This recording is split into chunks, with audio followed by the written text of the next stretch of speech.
Okay. Good morning, afternoon, evening, or night to everyone who's watching this video.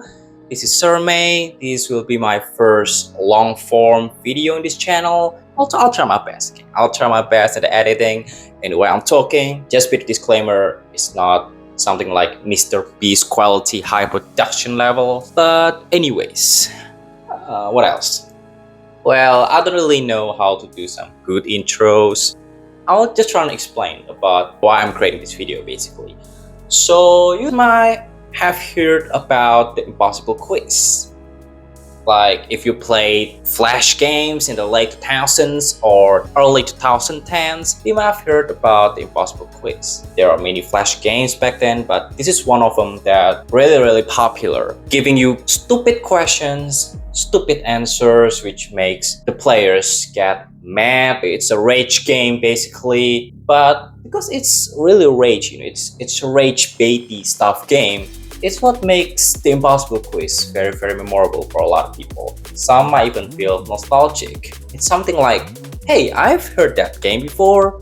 I've played this game when I was back in elementary school or middle school. It's stuff like that if you played the game when you were a kid.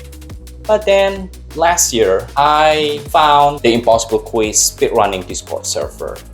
The people here, as you can think of, they played the Impossible Quiz too, but with the addition that they try to speedrunning the game. I also quite interested on speedrunning the game, because last year in 2024, I think it's like 13 months ago, so October 2024, I was getting into the server, trying to speedrunning the game while I was taking a break from working on my final year project, and I found more joy of doing that stuff. It was really fun. But even with all this enjoyment that I made in the server, I still think that the Impossible Quiz lacks one thing, and that thing being an iceberg. So yeah, there's a lot of fandoms out there, and each of these fandoms, it feels like that they have their own iceberg video, but not the Impossible Quiz, which makes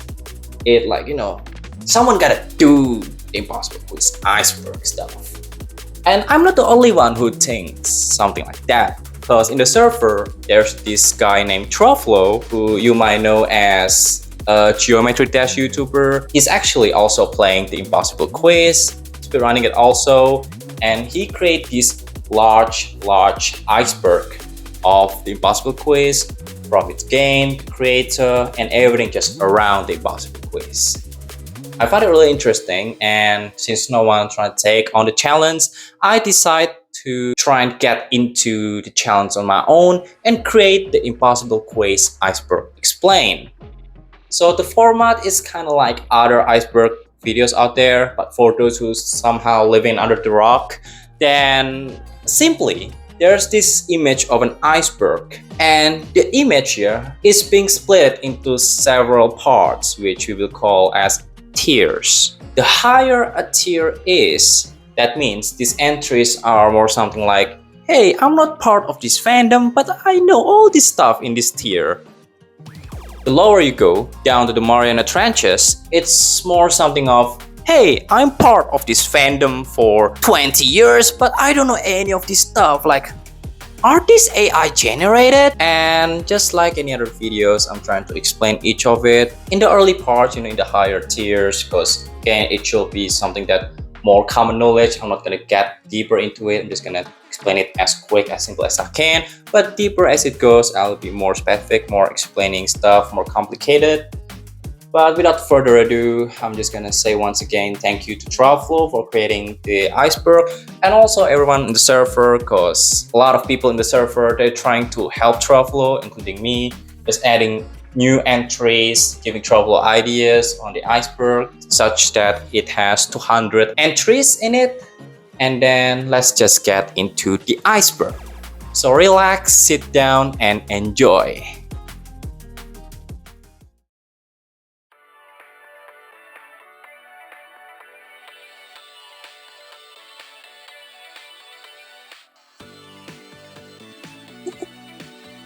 So, tier number 1, As you can see here, this is some of the basic stuff of the game, which is why I'm not gonna explain a lot. But first off, let's get to the creator, Splapmidu. Splapmidu, or more commonly known as Splap, is an artist who began his journey on the internet back in the early 2000s, have accounts in DeviantArt and Newgrounds, posts most of his arts there.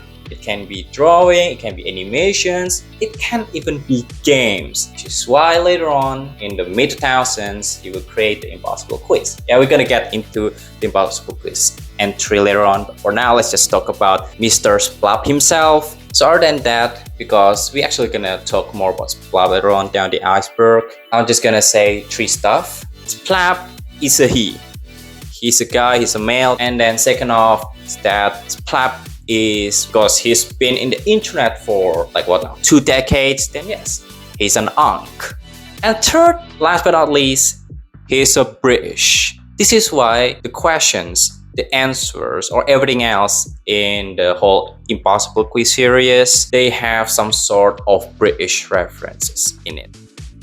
After that, let's talk about the organ story. So this is not part of the Impossible Quiz that much, but this is still in the first tier because I will confidently say without a doubt that this is Splap's most popular animation. Why am I so confident? Well, go check organ story, type it at your YouTube search bar, and the first thing that pops up is that video from Splapmidu. So this is an animation with over 100 million views about a guy who's living a bad life. He's smoking, he eats junk food and all this bad lifestyle, which puts him into the hospital, and then later on at the final part of the animation he died. But what makes the animation more memorable for a lot of people, including me, is that this is a story about the organs. There are some parts, there are some scenes in animation that shows the man's organs, and I'm gonna say, I don't know if it's NSFW or not, but it is definitely in a certain level, certain type of gruesomeness. It makes you feel, oh my god, I feel really bad for my body if I actually live like this. Because you can just see the heart, the liver, the brain, the lungs, they're just becoming worse and worse. It's probably a good PSA, actually, just a good PSA animation for British television. Because, I mean, even when I was a kid, I actually just feel scared, you know. I'm not gonna smoke, I'm not gonna eat much junk food, just make sure that my life is actually about being healthy. The Impossible Quiz. Well, finally, we get into the game itself. The Impossible Quiz, or from now on I'll just call it as the IQ one, is a game created by Splap back in 2007, or more specifically February 2007. The game was released to Newgrounds and DeviantArt, and just like everything I said before in the intro, there's a lot of stuff there I said, but I'm just gonna add stuff like how the game has 110 questions, including the final 10 questions that's called Epic 10. And also, I'm just gonna put a single example on why this game is very, very stupid. Just look at the first question of the game. How many holes in a polo? Some might say it's one because in this polo snack, it only has one hole. But then someone else might just look at their own polo and says, oh my god, there's like 3. But no, the correct answer is 4. You wanna wonder why? Well, just look at the word Apollo. Look at the hole at the A, P, O, and the second O. There are 4 holes. So the correct answer is 4. Yes, it is really, really that stupid. Questions. So questions in the Impossible Quiz is kind of like how people are just saying levels in the other games, basically. Like, you know, we're not gonna say this is level 1 or level 2. We're gonna say this as question 1, question 2. Also, it must be noted, most questions in the game or in the whole series, they're not following the whole questions type of game. Like, if you're asking me about a quiz, then there must be a question with options below it. So like question number 1 of the IQ1. But just look at question number 5. It just basically tells you to put your mouse to the right side of the screen and then don't touch blue, which is why you need to circling around outside the screen to get into the left side of the screen. And I mean, it's tricky, but that's not a question. That's a puzzle. I'm gonna say that more of a puzzle instead of a question. Yeah, still, we still gonna call this as questions instead of levels or puzzles, because that's the nature of the whole game. Fan art. So the game garnered a lot of popularity, right, in the late 2000s, on the early 2010s. So it's not surprised that there are lots of people out there who create their own fan art of the game. And also the fact that Splap himself is an artist, so yeah, there's just a lot of art out there. That's basically what the entry talks about. Fan games. Other than art like drawing or animation of the Impossible Quiz, some people who knows how to program, how to typing codes into the computer can also create their own game of the Impossible Quiz, also known as the Impossible Quiz fan games. There are lots of them. For example, the Insurmountable Quiz, the Impossible Quiz Pea Shooter Edition, the Impossible Quiz Happy Tree Friends Edition, just to name a few. Walkthrough. This is quite self-explanatory, but again, just like any other entries here, most of them are also self-explanatory. So the walkthrough, for those who somehow don't know about it, are this type of videos of people playing games, which they trying to finish the game from the start until the finish of the said game. But unlike those commentary YouTubers like, PewDiePie, Markiplier, who at some point just fails and then replies it with some comedic effects around it, this walkthrough mainly focused on someone just finishing the game. That's why the videos are mostly long, they're not being split into parts, and also these videos don't have any commentary. And the Impossible Quiz have its certain amount of people doing their own walkthrough. Bombs. So we're now getting into the mechanics of the games itself, and these mechanics, because it's in tier 1, this will appear in the future games, not only TIQ1. But the first one we gotta talk about are the bombs. So the bombs are this timer, the ticking timer bomb placed on the top right of your screen, just right at the corner, and it shows a bomb with a number just dropping down, something from 10, something from 15, down to 0. And if you can't complete a question before the bomb hits 0, then yeah, the bomb just simply explodes. And let's say that you actually have 3 lives while the bomb was ticking down to 0. Well, it doesn't matter. All your life that you still have, all of them will gone. Because the bomb explodes, you will immediately die, and you gotta repeat everything again from question number 1. Final time question. So this will not only be something that happens in TIQ1, but also in the later sequels, where basically in the closing stages of the game, there will be more ticking timer bomb questions, which is really cool, because at the end of the game, you might feel more pressure trying to finish the game, but Splap out there just go, oh no, no, no, no, no. In TIQ1, yeah, I think there's like 6 out of 10 final questions having the ticking timer bomb, and also the final 10 questions are called the Epic 10. Just a bit of information. Skips. TIQ1 and later on in the sequels have power-ups. In the first game though, we will have this thing called skips. As the name suggests, the skip power-up allows you to skip levels. To skip questions. Now, in the IQ1, you will have 7 skips, but actually, this is a bit of a misleading information by Splap, because you actually need to use all the skips that you got during the first 109 questions playing the game to complete question number 110. Yes, the final question asks you to use all 7 power-ups, 7 skips of the game, which is why the skips are practically useless. But don't be afraid, because in the upcoming games, in the sequels, you can actually use the power-ups without being scared of this type of troll master by Splap. This is only a single occurring event in the IQ1, and so that's good news. life counter. Another self-explanatory, you can see the life counter in the bottom left of your screen, just showing how many lives you have at a certain part of the game. In TIQ1, you will have 3 lives, but in later games, all games after the IQ1, you will be having 5 lives instead of 3, which is kind of like mixed feeling because most games after the IQ1, they are very harder than the IQ1, but some of them are easier than the IQ1, so bit of a mixed bag there from Splap.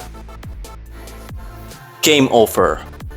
The game over screen is not the thing that you want to see in the impossible quiz. If you see the game over screen, that means you lose all your life or you're being blasted by the bomb and you gotta return back to question number 1 and repeats all things over and over and over again until you can finish all questions in a single go because there are no checkpoints here.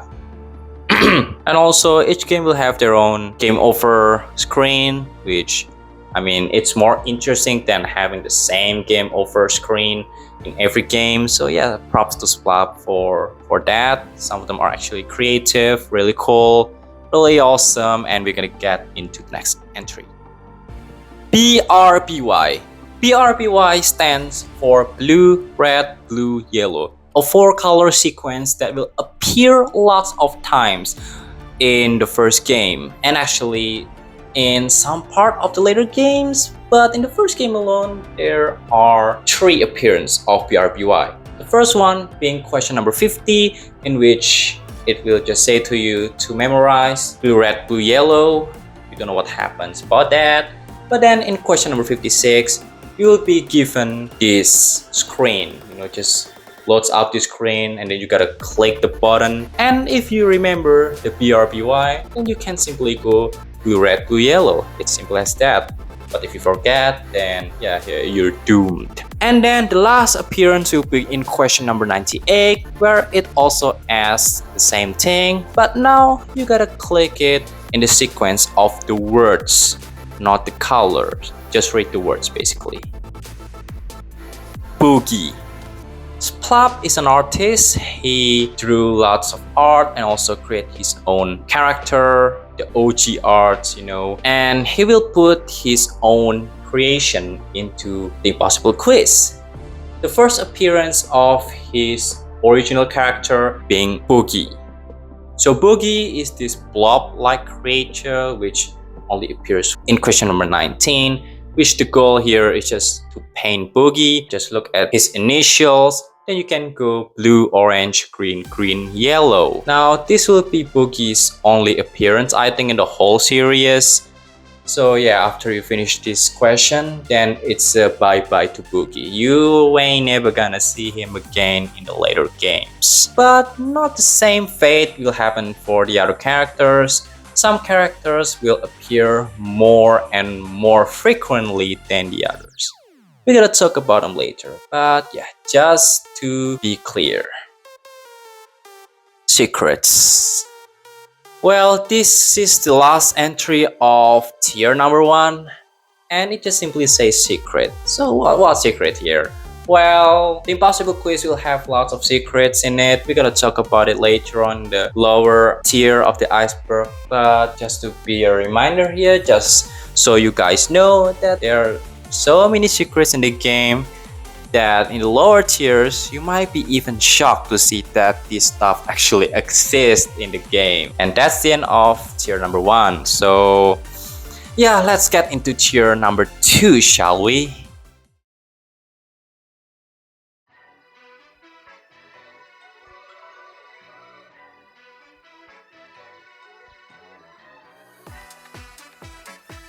Hello there!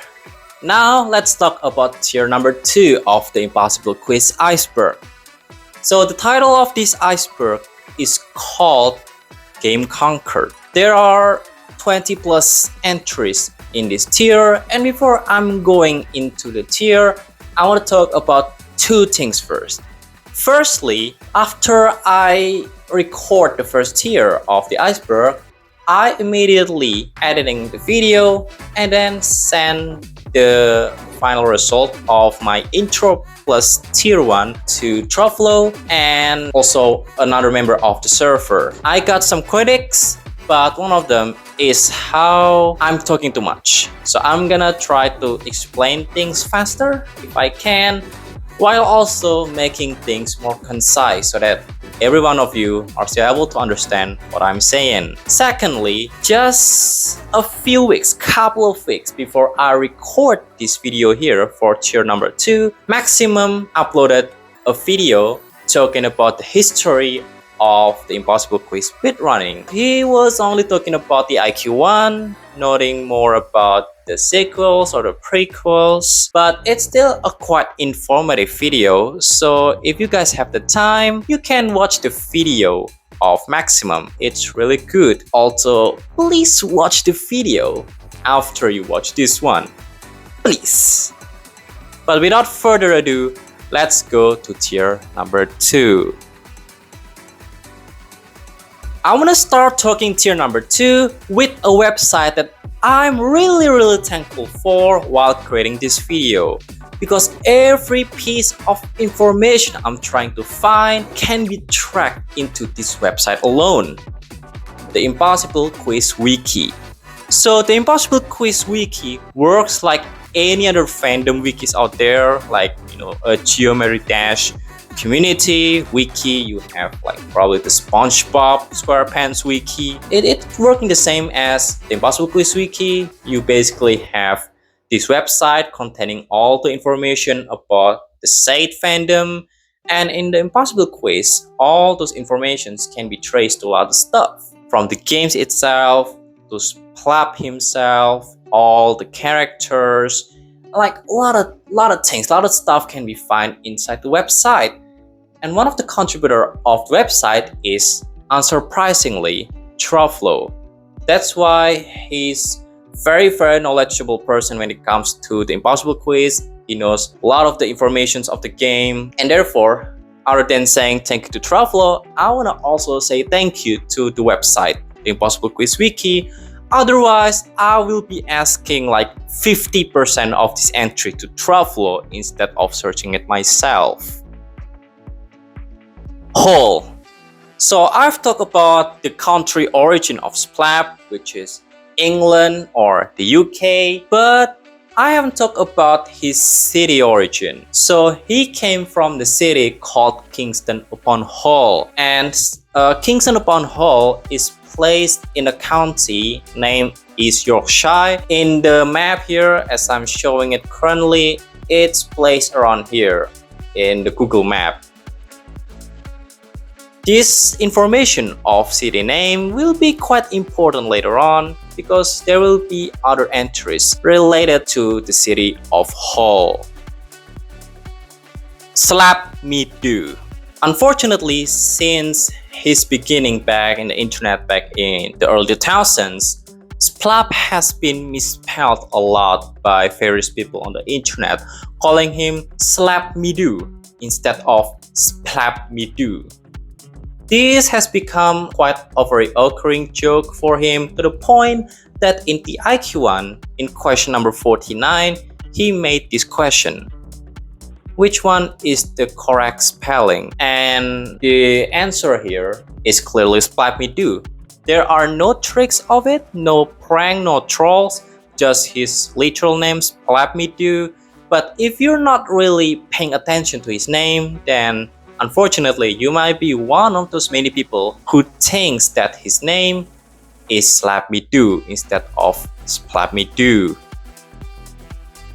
Type with an in-game keyboard questions. In the IQ1, as we all know, you can only use your mouse, and therefore there are some questions that uses an in-game built keyboard.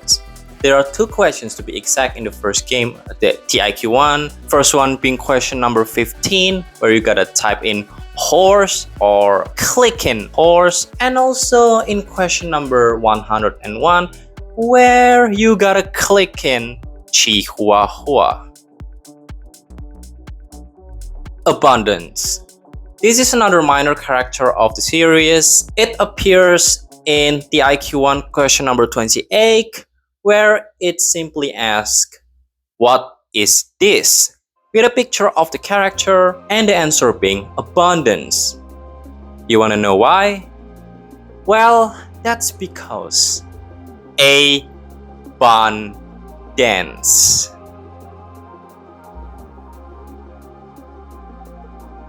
Now, this character will not appear later on in the sequels, but it did appear in the prequel.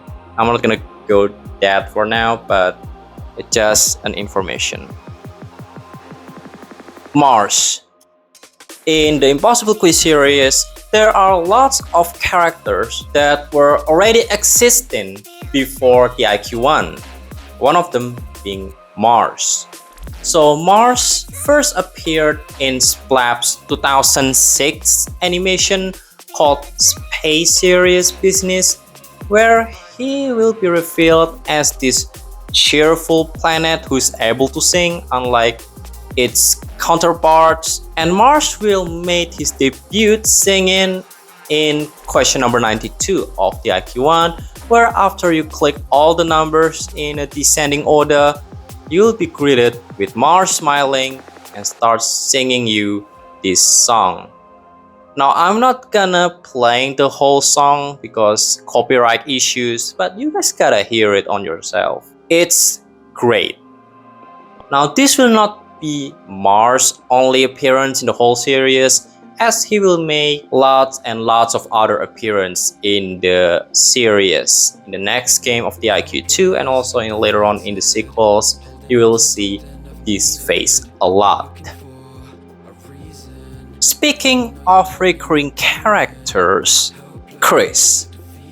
I want you guys to look at Splap's profile picture in probably any of his social media right now, and every single one of them has the same looking cat.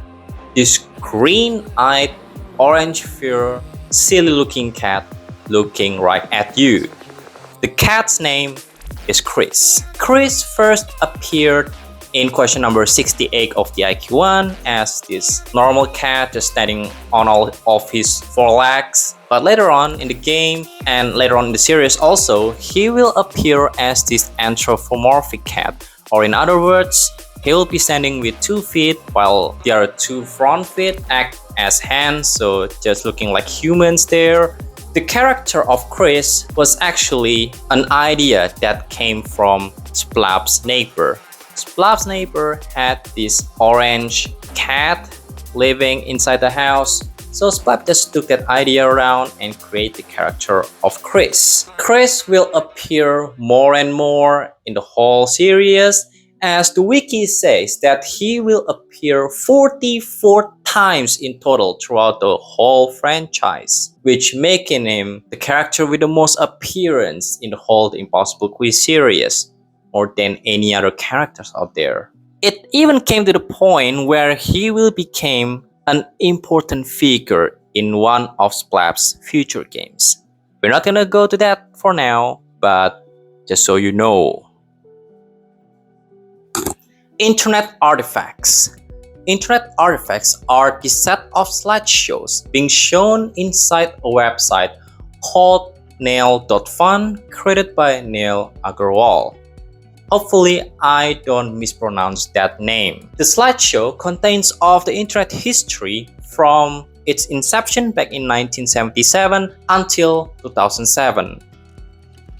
I think around third to last slide of the whole slideshow, there's the Impossible Quiz. Now, the game is playable, and by playable I mean you can complete questions in it, but it's very buggy. I've already tested before and I can confirm that the game is extremely buggy inside the website, unfortunately. Let's Plays.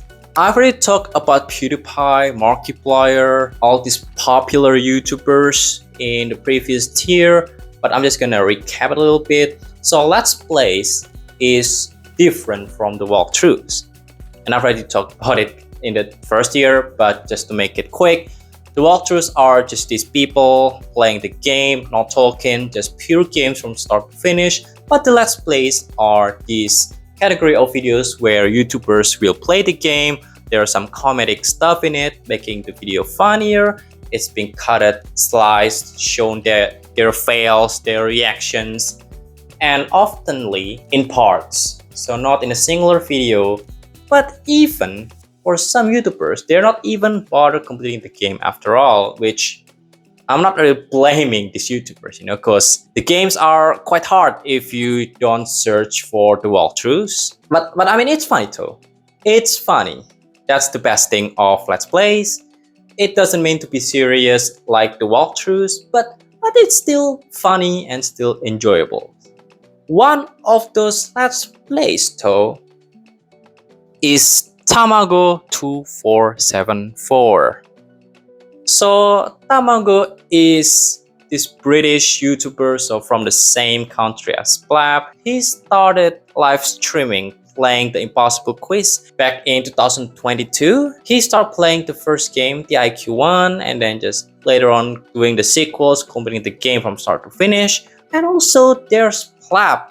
Yes, Splap sometimes appears in the stream, which is really cool. But what makes Tamago being in its own entry here, other than it basically means act in Japanese, is that this guy done all these streams, done all these Let's Plays, while the Impossible Quiz thing is pretty much dying. It's not really that as popular as back in the 2010s, yet he's still doing Let's Plays of the Impossible Quiz. So it's really cool. And also, he made a collaboration with Splap, creating the first ever The Impossible Quiz merchandise in the result of collaboration between Splap and a YouTuber. This is still really cool to see a YouTuber and Splap just done this really great The Impossible Quiz collab. I think it's really, really awesome. Answer in questions. So some questions in the whole series have this gimmick where the answer lies beneath the question. For example, the first appearance of this in the IQ1 came from question number 4, where the question asks you to click the answer, while every one single of these 4 options are out of order. The answer is that you gotta click the word answer in that question. Rage. The Impossible Quiz is a game that is notoriously known as a game that makes you rage. Winning. Despite the game being titled Impossible, the games are in fact winnable, even though it's still really hard. Alright, I'm gonna admit that both this entry and the previous one are kinda nothing burger entries, but I promise that all entries after this one will have some meaning inside them. Poke version. I think I already explained this before. I kinda forgot about it in the first year, but I'm just gonna recap it a little bit. So in 2019, Splap released a Poke version of the Impossible Quiz.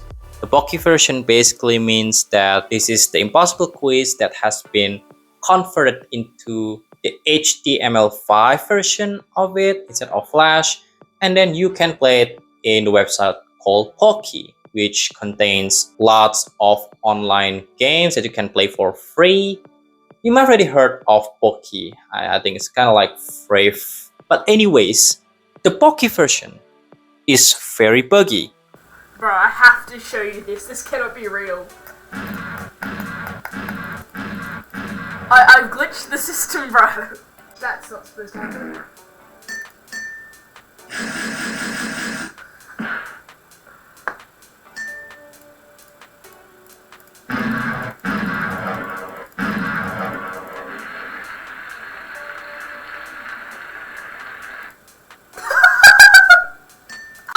How do you expect me? Hold on.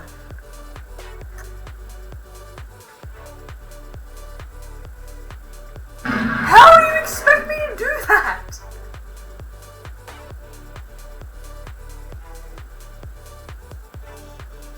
Bro, that is actually, what the heck? Which is why the Poke version is illegal to be used in the speedrunning community of the IQ because of this particular bug. The Impossible Quiz 2. Finally, after I talk about this DIQ2 stuff without even explaining what the IQ2 is, here we are. So other than just it being the sequel of the first game, I'm just gonna talking about other stuff in the game. So this game was released back in late August 2007, so around 6 months after the first release of the IQ1, which is really impressive from Splap that the sequel doesn't even took like a year to complete. And the game itself has lots of new stuff in it, such as the questions being 120 instead of 110, meaning more questions. Also harder questions, better arts, keyboard usage for some of the questions, randomized questions, and a new power-up. Fuse Topper. Fuse Topper is this purple looking robot with only one eye, and this power up, what it does is basically in any of those ticking timer bomb questions, if you feel like these bombs are just too quick to explode, you need more times, you don't need this pressure of the bombs, then you can use the fuse topper to defuse the bombs. Now there are 3 fuse toppers in the IQ2 and also 3 skips. So instead of like 7 skips in the IQ1, there are now 3 skips and 3 fuse toppers in total of the IQ2. But unlike the previous games, you can actually use these power-ups until the end. You don't need to save them for the last questions. So these power-ups are useful if you feel like being pressured about it, you don't have enough time to complete these questions. It's really helpful of a power-up. Press a key questions. So unlike the IQ1 where everything needs to be completed using your own mouse, some of these questions require you keyboards to complete it.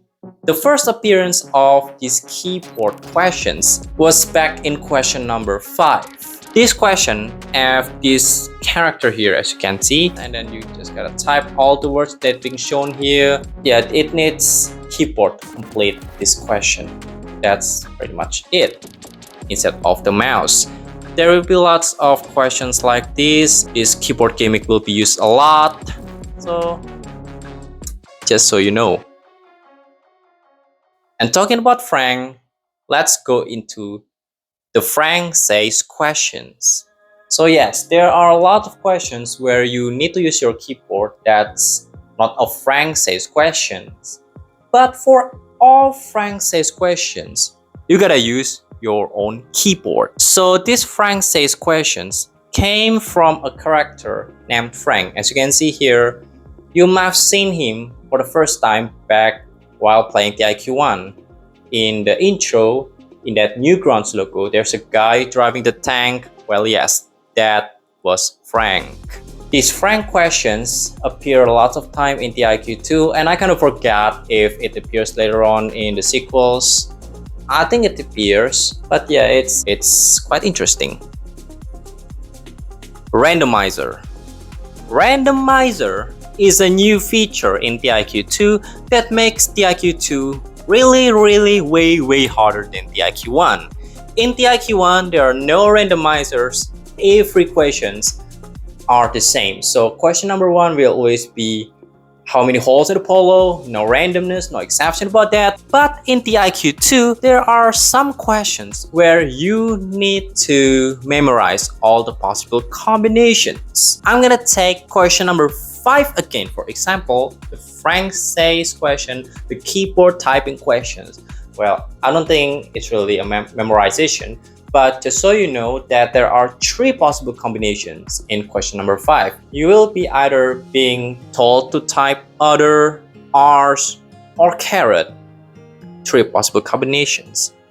These randomized questions happens a lot throughout the game, so be careful to not be pranked by the randomness.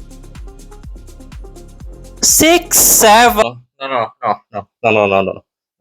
No, no, no, no, no, no, no, no, no, no, no, no. 67. There we go. We're not gonna talking about the meme, we're not gonna be talking about the kid, we're gonna be talking about the question in the IQ2. So, question number 67 is very special in the whole the IQ series because this question is notoriously known as being the hardest question in the IQ2. This question talks about maze. There are questions in the IQ2 that requires you to navigate throughout the maze. There are 4 of them in total in the IQ2, and one of them happens to be question number 67. This question have this maze as its configuration, red colored. You gotta press the button, go to the key, and then get it into the hole at the right side of your screen, which might sound easy, but when you're doing it, it's really hard because there's an invisible bottle that you gotta pass through it that makes you invisible, and you just gotta use your memory, use your whatever kind of power you have underneath your sleeve to navigate throughout the whole maze, all being invisible, and you cannot hit the red wall, otherwise you'll be losing a life. Now there's a way to cheating a little bit of this. Also a trick used by many speedrunners is that you gotta click right after the maze being shown to you, go to the button, click left, and then you're able to move around while your cursor is still visible. Now this might be a cheat, but fun fact is that during Tamago's completion, one of his stream, you can check it out in YouTube, Splap publicly admits that he was cheating while trying to complete his own question number 67. You want to know what the craziest part of all this is? Splap mentioned that he, as the creator of the task, couldn't even beat it himself. Unbelievable. Yeah, even when your own creator cheats on these particular questions, then you know that it is really difficult. Now, it is still possible to complete it without using this right-click cheating, but you gotta be really good. You gotta be one of the top runners out there to complete it without using the cheat, and it's probably like still very hard to do so. It is like one of the questions where it's just legal to cheat. Otherwise, it's gonna be like 99.9999% impossible. Chris color. Chris doesn't always use a color. In question number 70 and later on the final questions of the Impossible Quiz 2, Chris can be seen not wearing any colors, which will be quite tricky for those who don't know, because in question number 103, the question asks you what's the color of Chris' color. Now in other version of him, when it comes to outside of the game, you just looking at Splap's fan art, then it can be easily seen here that Chris' color is red. But if you don't know, because you only looking at it from the question number 70 or face images of Chris in the final 20 questions of the game, then yeah, you'll be doomed. Unless you still have the skip, that is. E4 Games. E4 Games is the gaming subdivision of British television company called Channel 4. E4 will collab with Splap creating their own game, but I'm not gonna talk about it for now. It's gonna be later on in the Iceberg. But what's interesting is that Channel 4 themselves used to have this TV show called as Location, and back in 2007, the same year Splap released the Impossible Quiz, they released their own list, and the list itself shows some of the worst cities to be in England, and one of them, which actually ranked second overall, was Hull, the same city Splap came from. So yes, I think it's very interesting to see that Splap will later on in his life collaborating with the same company, their parent division, used to create a TV show saying that, yeah, your city sucks. iOS font. After the popularity of the whole The Impossible Quiz series, Splap will later on release The Impossible Quiz, I think it's TIQ1 and TIQ2, released in mobile version, including the iOS version. Hi, it's me from the future here. I just want to clarify some mistakes. Splap never actually wanted to make a mobile version of the IQ. The idea originated from In Exile Entertainment, a video game developer studio which asked Splap for the assets and rights to create a mobile version of the IQ with Splap's permission.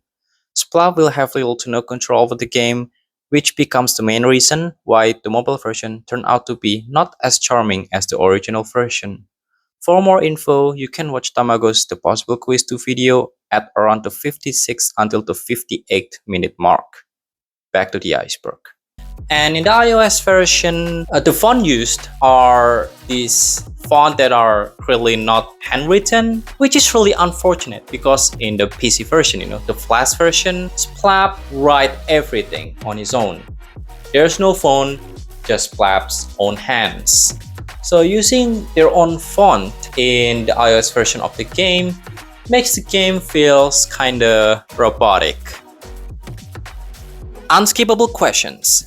In the IQ1, there are some questions where you simply cannot skip them. You gotta complete them, and in these questions, the skip button on the bottom right side of your screen will be covered and says, sorry, no skipping. In the IQ2 though, you can actually do the skip in all of the questions, 119 of them, which leaves us with an exception. The final question of the game, which is question number 120, where in the bottom part of the screen, instead of it shows like the skip buttons, it will be instead shown Chris' own hands covering the skip buttons and saying no chance.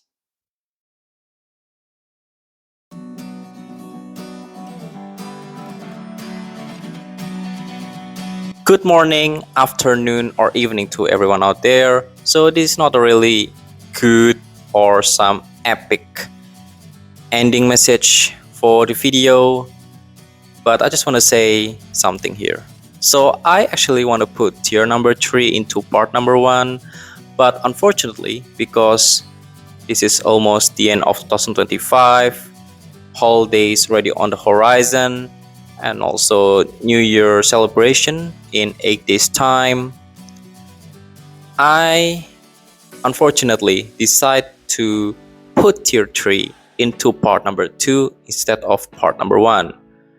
Now I feel bad again. I'm so sorry for everyone who thought that there will be tier number 3 in this video, but it will be postponed into part number 2. But hopefully when the holiday is done, so hopefully in mid-January, I can go back editing the videos and part 2 will come out really soon in 2026. But for now, that's the video for tier number 1 and 2, the part number 1 here. Thank you all for watching. Hopefully you all have a good, great, awesome holiday, and also Happy New Year to everyone out there. Once again, goodbye.